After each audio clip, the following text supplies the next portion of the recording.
সর্বপ্রথম যেটির উল্লেখ আমি করতে চাই সেটি হলো রমজানকে কেন্দ্র করে সর্বপ্রথম ভুলটি হলো আমরা রমজান মাসের চাঁদ বেশিরভাগ মানুষ পশ্চিম আকাশে ২৯শে শাবানে তালাশ করার কথা, সেটা আমরা বেশিরভাগ লোক করি না।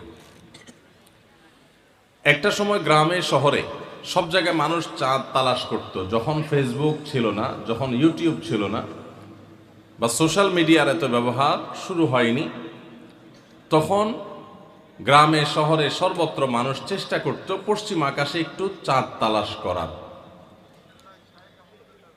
রমাদানের চাঁদ আমরা তালাশ করব শাবানের শেষ দিনে, ২৯শে শাবান।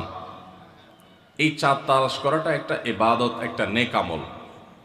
আমরা হেলায় এই নেক আমলটা হারাই ফেলি। আমরা এখন চাঁদ তালাশ করি, কিন্তু সেটা ফেসবুকে, আকাশে না। চাঁদ তালাশ হয় কোথায়? সবাই যখন ফেসবুকে তালাশ করে, তো চাঁদ দেখা কমিটি, হেলাল কমিটি, তারা যে ঘোষণা করবেন, তারা তো মানুষের দেয়া সংবাদের ভিত্তিতে ঘোষণা করবেন। এখন মানুষ যদি চাঁদ দেখা ছেড়ে দিয়ে সবাই ফেসবুক দিকে তাকায় থাকে, তাহলে তারা কার চাঁদ দেখার উপর ভিত্তি করে ঘোষণা দিবেন? এই জন্যই তো বেচারাদের দেখা যায় কোনো কোনো বছর 10টা, 11টা, 12টা বাজে চাঁদ দেখায়। কারণ আমরা তো চাঁদ দেখি না। আমরা নিউজ না দিলে তারা কোত্থেকে নিউজ দিবি? এই জন্য ভাইরা, রমাদান মাসের রমজানের জন্য চাঁদ দেখার চেষ্টা যদি আপনি করেন, আর যদি চাঁদ দেখতে নাও পারেন, চেষ্টাটা করছেন, পশ্চিম আকাশে চাঁদ খুঁজছেন, দেখেন নাই, তারপরেও আপনি একটা সুন্নাত আমল করার চেষ্টা করার কারণে আপনার নেক আমলে চাঁদ দেখার চেষ্টা করার কারণে সওয়াব পাবেন। আর যদি চাঁদ দেখতে পান, তাহলে দোয়া পড়বেন, আল্লাহুম্মা আহিল্লাহু আলাইনা বিল ইয়ুমনি ওয়াল ঈমান ওয়াস সালামাতি ওয়াল ইসলাম। আল্লাহ, এই চাঁদকে আপনি আমার জন্য বরকতময় করে দিন, ঈমানময় করে দিন, শান্তিময় করে দিন, ইসলামময় করে দিন। এই পুরো চাঁদকে, পুরো মাসকে আমার জন্য, এই দোয়া পড়া সুন্নত। তাহলে রমাদান কেন্দ্রিক আমাদের প্রথম ভুল হলো আমরা রমাদানের চাঁদ সাধারণত দেখি না, কিন্তু এখন থেকে ইনশাআল্লাহ রমাদান মাসের চাঁদ আমরা পশ্চিম আকাশে তালাশ করব। ঠিক আছে তো ইনশাআল্লাহ? দ্বিতীয়ত যে ভুলটি হয় তা হলো রমাদানের প্রস্তুতি অংশ হিসাবে আমরা বেশিরভাগ মানুষই ভুল প্রস্তুতি নেই। সেটি হলো প্রচুর পরিমাণে খাবার দাবার কেনাকাটা করে, সেগুলো সংগ্রহ করে বাসা বাড়িতে খাবার দাবারের স্তূপ দিয়ে ফেলা। এটা হলো আমাদের বেশিরভাগ মানুষের রমাদানের প্রস্তুতি। অন্য যে কোনো সময়ের চাইতে রমাদান মাসে অতিরিক্ত খাবার ইত্যাদি কেনাকাটা আমরা করি, এটা রমাদানের যথাযথ প্রস্তুতি না। এই বিষয়ে পারিবারিক মিটিং হওয়া উচিত, ফ্যামিলির সদস্যদেরকে নিয়ে বসা উচিত যে আমরা এই রমাদানটা কিভাবে কাটাবো। রমজান তো ইবাদতের মাস, তো ইবাদতের মাসে আমরা খাবার নিয়ে এত ব্যস্ত হয়ে গেছি কেন? যে আমাদের ছোলা, চিনি, বেগুন, বেসন, আমাদের যত রকমের আপনার রমজান কেন্দ্রিক আইটেম আছে, সেগুলো কিনে আমরা ভরায় ফেলতেছি বাসা। রমাদান মাসে তো দিনের বেলা আল্লাহ তাআলা খাবারই বন্ধ করে দিয়েছেন, শুধু রাতের খাবার। তাহলে যেখানে দিনের বেলা খাবারের অপশনই নাই, সেখানে খাবার আমরা দ্বিগুণ ত্রিগুণ কিনছি কেন? এটা রমজানের যথাযথ প্রস্তুতি না। রমজানের যথাযথ প্রস্তুতির অংশ হিসেবে আমরা আগে থেকে বরং খাবার কিভাবে কন্ট্রোল করা যায়, কিভাবে কমানো যায়, কিভাবে স্বাস্থ্য ভালো থাকে, কিভাবে পেটে আপনার বুটবাট ফুটপাট এগুলো কমানো যায়, সেরকম খাবার খাওয়ার জন্য পরিকল্পনা করা দরকার। যে অতিরিক্ত ভাজা পোড়া খেয়ে আমরা অসুস্থ হব না, পারিবারিকভাবে সিদ্ধান্ত নেওয়া দরকার যে আমরা এগুলো কমিয়ে আনবো, তাহলে ইবাদত বেশি করতে পারবো, ভালো করে করতে পারবো, দোয়া বেশি করে করতে পারবো। এই জন্য রমাদানের আমাদের দ্বিতীয় ভুল হলো রমাদানের ভুল প্রস্তুতি। অতিরিক্ত খাদ্য মজুত করে, কেনাকাটা করে, বর্জ্যপণ্য স্তূপ করে আমরা রমজানের প্রস্তুতি নেই।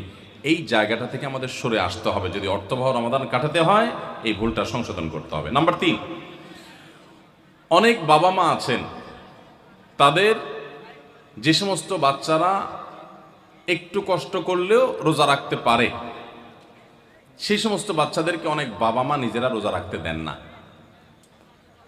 স্কুলের অভিযোগ দিয়ে মাদ্রাসা খোলা, সে অভিযোগ তুলে, তাদের পরীক্ষা চলছে সে অজুহাত তুলে, নানা অজুহাত তুলে আজকাল দেখা যায় 8-10 বছর 12 বছরের বাচ্চারা রোজা রাখতে গেলে অনেক মা বাপ নিষেধ করেন। আমরা আমাদের ছেলেবেলায় দেখেছি, আমাদের চেয়ে যারা বড়, সে আরো বড় মুরব্বী মানুষ আছেন, আপনারা আরো বেশি দেখেছেন, যে আগে বাবা মা ছোট ছোট বাচ্চারা রোজা রাখতে চাইলে তাদেরকে উৎসাহ দিতেন তাদেরকে অনুপ্রেরণা দিতেন, আগ্রহ জাগ্রত করতেন তাদের মধ্যে, তাদেরকে সাহস দিতেন যে হ্যাঁ, হিম্মত করতে হয়।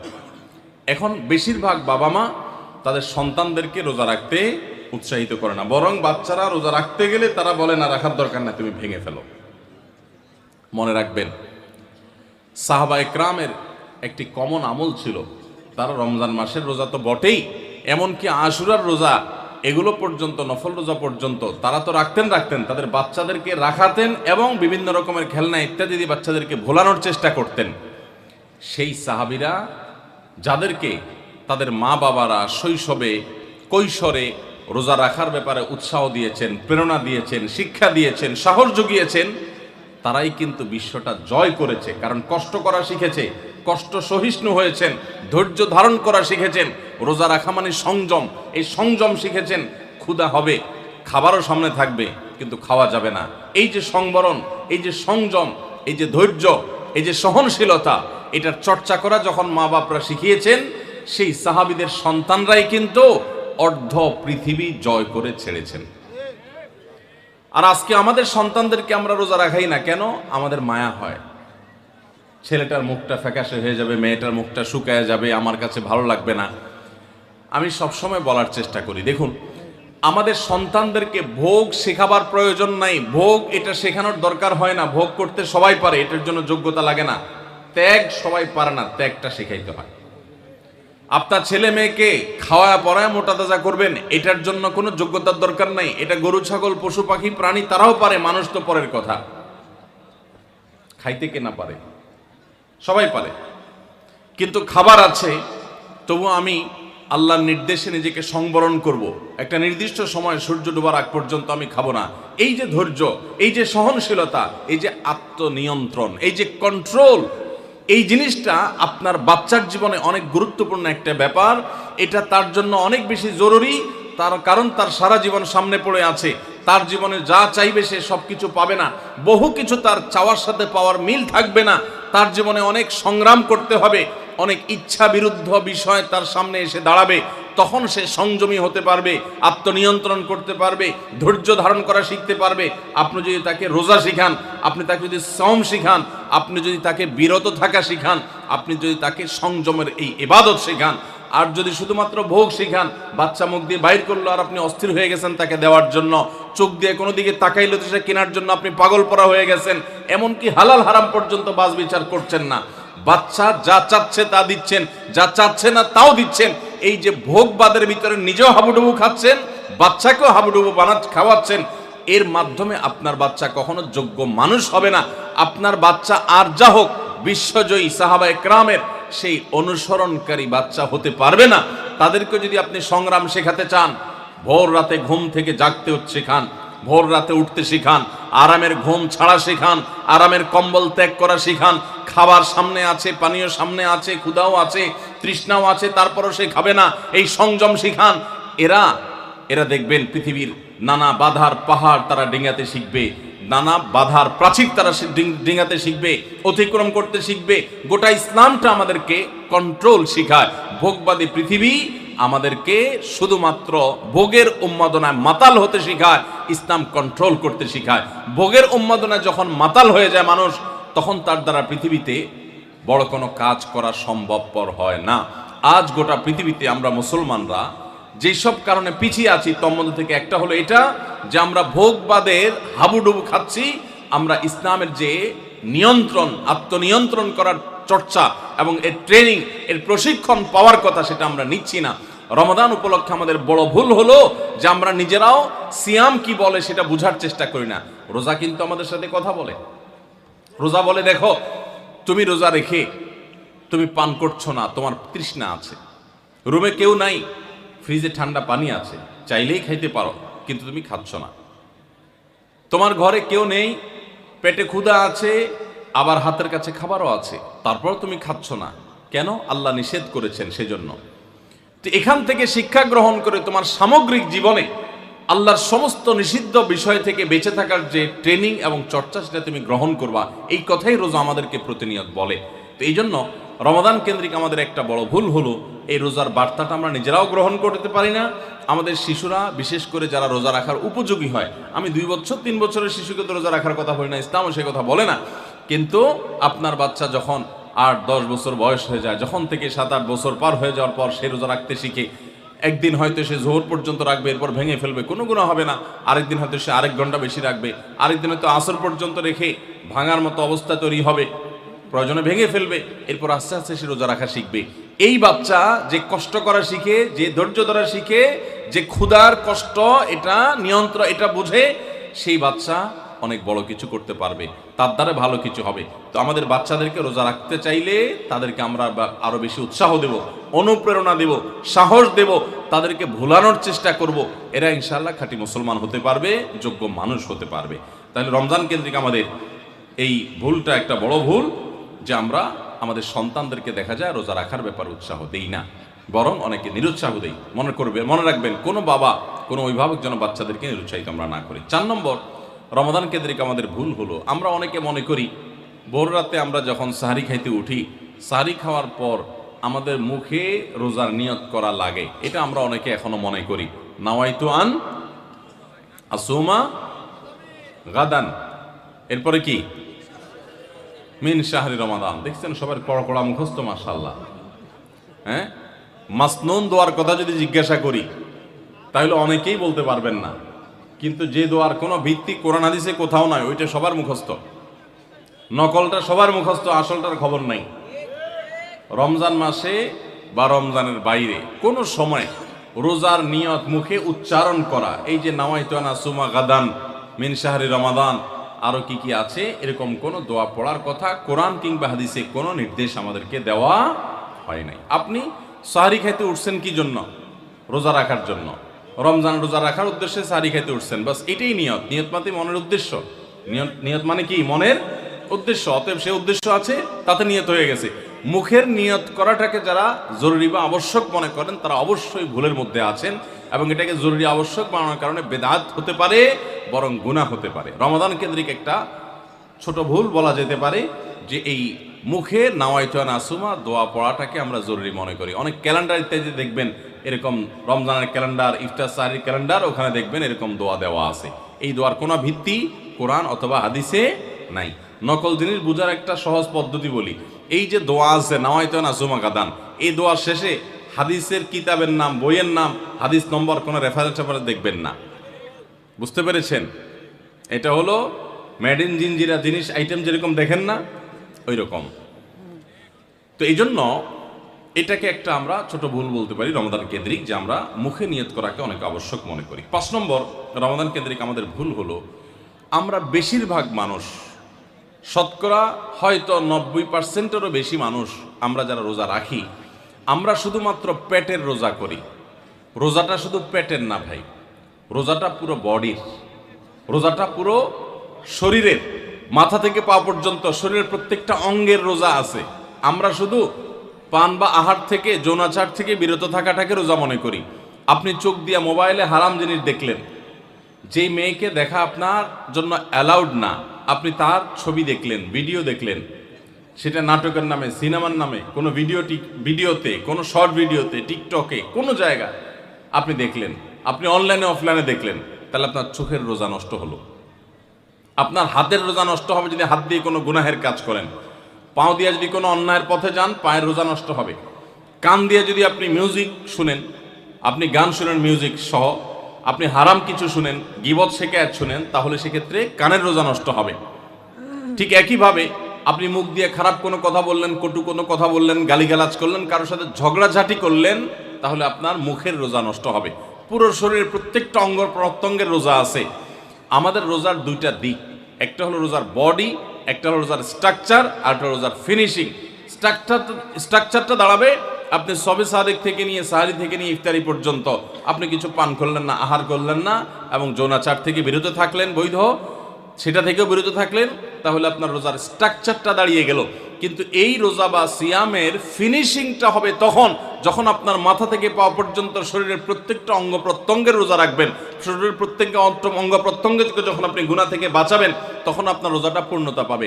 নবী করিম সাল্লাল্লাহু আলাইহি সাল্লাম বলেছেন, বুখারীর হাদিস, মাল্লাম ইয়াদা কাওলা যুরি ওয়াল আমাল বি ওয়াল জাহল ফালাইসা লিল্লাহি হাজা আন ইয়াদা তাআমাহু ওয়া শারাবা। যে ব্যক্তি রোজা রেখে মিথ্যা কথা বাদ দিল না, রোজা রাখছে আবার মিথ্যা কথা বলে, আবার যে ব্যক্তি মিথ্যা কাজ, প্রতারণা, 2 নম্বরই এই সমস্ত বাদ দিল না রোজা রেখে, যে ব্যক্তি মূর্খতা সুলভ কাজ করলো, এই ব্যক্তি রোজা রাখে উপবাস থাকায় আল্লাহর কোনো ঠেকা পড়ে নাই, অর্থাৎ তার নিজের কোনো লাভ হয় না, তাহলে এটা উপোস থাকা ছাড়া আর কি। ঠিক একইভাবে নবী করিম সাল্লাল্লাহু আলাইহি সাল্লাম বলেছেন, কোনো ব্যক্তি রোজাদার অবস্থায় কেউ যদি তার সাথে বিবাদে লিপ্ত হতে আসে, ঝগড়া করতে আসে, সে বলবে ইন্নী সায়েম, তোমার কথার বহুত জবাব দেওয়ার ছিল কিন্তু আমি রোজাদার আছি, সো আমি তোমার সাথে কথা বাড়াতে চাই না। ভাইরা আমার, আমাদের রোজার সবচেয়ে বড় ভুল যদি আপনি আমাকে জিজ্ঞেস করেন তো আমি বলবো সবচেয়ে বড় ভুল হলো যে আমরা রোজা রেখে নানান পাপাচারে লিপ্ত হই, নানান গুনাহে লিপ্ত হই। আমরা রোজা শুধু পেটের রাখি, আমরা আমাদের শরীরের অন্যান্য অঙ্গ প্রত্যঙ্গের রোজা রাখতে পারি না। রোজা মনেরও করতে হয়, মন দিয়ে কোনো খারাপ চিন্তা করব না, খারাপ জল্পনা কল্পনা করব না, অন্যায় কোনো কিছু করব না, মনের ভিতরে হিংসা রাখবো না, বিদ্বেষ রাখবো না, কারোর প্রতি শত্রুতা রাখবো না, এটা মনের রোজা। আর পুরো শরীর যখন রোজা রাখবে তখন এই ব্যক্তি হবে এমন রোজাদার যেই রোজার স্ট্রাকচারও ঠিক আছে, ফিনিশিংও ঠিক আছে, পূর্ণাঙ্গ রোজা রেখে এই ব্যক্তি রাইয়ান নামক গেট দিয়ে প্রবেশের উপযোগী। এই ব্যক্তি স্বয়ং আল্লাহর কাছ থেকে কিয়ামতের ময়দানে সেই মহাপুরস্কারের উপযুক্ত। এই ব্যক্তি সিয়ামের মাধ্যমে কোরআন এবং হাদিসে যত পুরস্কারের কথা বলা আছে সবগুলোর উপযুক্ত হতে পারবে। যে ব্যক্তির রোজা তাকে শুধু পেটের চাহিদা থেকে তাকে দূরে রাখে না, বরং শরীরের সমস্ত অঙ্গ প্রত্যঙ্গ দ্বারায় সমস্ত পাপাচার থেকে বিরত থাকার সংগ্রাম করে, নিয়ত করে, চেষ্টা করে এবং সেটা বাস্তবায়ন করে। আল্লাহ আমাদের সবাইকে তৌফিক দান করুন। ভাইরা আমার, তাহলে 5 নম্বরের ভুল বললাম যে রোজা রেখে আমরা অনেকেই নানান রকমের পাপাচার লিপ্ত হই। আমরা এগুলো ছাড়বো তো ইনশাআল্লাহ। আল্লাহ সুবহানাহু ওয়া তাআলা বলেছেন কেন রোজা ফরজ করা হয়েছে, লাআল্লাকুম তাত্তাকুন, যেন আমরা মুত্তাকি হতে পারি। মুত্তাকি হওয়া, গুনাহ ছাড়া, পাপাচার ত্যাগ করা, এটা রোজার উদ্দেশ্য। এটাই যদি না হয় তাহলে রোজার কোনো অর্থ থাকতে পারে না। 6 নম্বর, রমজান মাসে আমরা যে ভুল করি সেটা হলো অনেকে রোজা রেখে মেসওয়াক করতে চান না। রোজা রেখে মেসওয়াক করতে চান না। কোন ইমামগণ বলেছেন যে রোজা রেখে মেসওয়াক করা অনুত্তম, কিন্তু সেই মতটা সঠিক নয়। সঠিক এবং জমহুর বেশিরভাগ ইমামদের মত এবং বিশুদ্ধ মত হলো যে রমজান মাসে রোজা রেখে মেসওয়াক পারলে আরো বেশি বেশি করবেন। কারণ নবী করিম সাল্লাল্লাহু আলাইহি সাল্লাম থেকে তিরমিজি একটা হাদিস বর্ণিত হয়েছে, ইমাম তিরমিজি সেটাকে হাসান সহিহ বলেছেন, হাদিসে হাসান বলেছেন। সেই হাদিসটা হলো যে নবী করিম সাল্লাল্লাহু আলাইহি সাল্লাম রোজা রেখে এত বেশি পরিমাণ মেসওয়াক করতেন, সাহাবী বলেন যে গুণে শেষ করা যাবে না। এই জন্য রোজা রেখে মেসওয়াক করা যাবে। অনেকে মনে করে মেসওয়াক করলে মেসওয়াকের রস যদি ভিতরে চলে যায় কোনো অসুবিধা নেই, রোজা রেখে আরো বেশি মেসওয়াক করবেন। তাহলে রমজানের কেন্দ্রিক আমাদের যে ভুলগুলো হয় তার ভিতরে 6 নম্বর হলো মেসওয়াক করাটাকে অনেকে দোষের মনে করেন। এটা ভুল, এটা দোষের না, বরং মেসওয়াক আরো বেশি করে করতে হবে। 7 নম্বর হলো অনেকে রমজান মাসে সাহারির খাবার এমনভাবে খায়, এক সময় আমরা দেখেছি ছোটবেলায় যে অনেক মুরব্বীরা আছেন রাত 12টা 11টার দিকে উঠে সাহারি খেয়ে তারপর শুয়ে পড়েন। এটা যেমন একটা ভুল ছিল, সাহারি হলো শেষের দিকে খাওয়া উত্তম, ওনারা খাইতেন আগে। অতিরিক্ত সতর্ক যেটাকে বলে, এত আগে কেন খায়? যে শেষের দিকে খেলে রোজা হয় না, না হয়, এই জন্য 12টার সময় 4-5 ঘন্টা আগে খেয়ে ধুয়ে দিলাম। এটা হলো বেশি সতর্ক হওয়া। বেশি সতর্ক হওয়া বুঝেন? এক লোক দোতলা শুয়ে আছে ফ্লোরে, তো একটু পর পর মাথা উপরের দিকে উঠে ফেলতেছে। কেউ জিজ্ঞাসা করলো কি ব্যাপার, তুমি কি এমন কেন করতেছো? ফ্লোরে শুয়ে আসো চিত হয়ে, একটু বড় মাথা উঠাও কেন? তো লোকটা বললো নিচের ফ্লোরে একজনে সুই সুতা দিয়ে কাপড় সিলাইতেছে, তো এইভাবে সেলাই করে টান দেন উপর দিকে। তো বলে যে সতর্ক থাকতে তো দোষ নাই, যদি ফ্লোর ভেদ করে আমার মাথা লাগে, এই জন্য মাথা উঠে ফেলতেছে। তো এটা অতিরিক্ত সতর্কতা হলো না? সতর্কতা ভালো, কিন্তু অতি সতর্কতা ভালো না। সাহারি অনেকে রাত 12টা 1টার সময় খান, এটা হলো অতিরিক্ত সতর্কতা। এত বেশি ভালো না, এত অতিরিক্ত সতর্ক হওয়া বরং নিষেধ। হাদিসে নবী সাল্লাল্লাহু আলাইহি ওয়াসাল্লাম আমাদেরকে সাহারি শেষের দিকে খেতে বলেছে। এখন আরেকটা ভুল হলো অনেকে সাহারি এত শেষে খান যে মুয়াজ্জিনের সাথে ওনার কম্পিটিশন হয়। মুয়াজ্জিন মাইক ধরে মাইকের সামনে দাঁড়ায়া মুয়াজ্জিন ঘড়ির দিকে তাকাইতে তাকে টিক টিক টিক টিক আগাইতেছে কাটা। মুয়াজ্জিন প্রস্তুতি নিচ্ছে যে আল্লাহু আকবার করে হাঁক দিবে, আর উনিও ওইদিকে প্লেট হাতে গ্লাস হাতে খাবার খাচ্ছেন, ধুমায়া খাচ্ছেন, এবং কম্পিটিশনে লিপ্ত হয়েছেন যে মুয়াজ্জিন আগে আল্লাহু আকবার বলেন না তিনি আগে গিলে শেষ করেন। এরকম কম্পিটিশন হয় কি হয় না?